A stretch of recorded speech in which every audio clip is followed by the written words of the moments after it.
आजकल जुमा मुबारक का रिवाज चल पड़ा।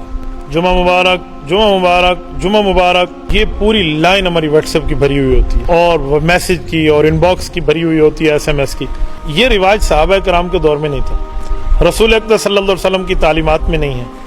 हुज़ूर पाक अलैहिस्सलाम के बाद सहाबा के शागिर्द ताबिईन जो इस उम्मत के बेहतरीन तबके का दूसरा हिस्सा है, उस तबके में रिवाज नहीं है, शरीयत का हुक्म नहीं है। ये आपने कहां से ले लिया?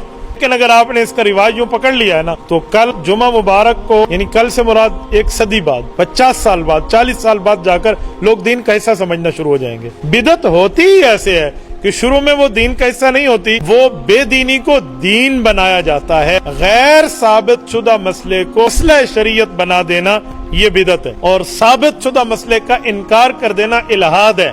इसी वजह से जुमा मुबारक की रिवाज जो चल पड़ा है, इस रिवाज से परहेज करनी चाहिए, इससे गुरेज करनी चाहिए, इससे एहतराज करना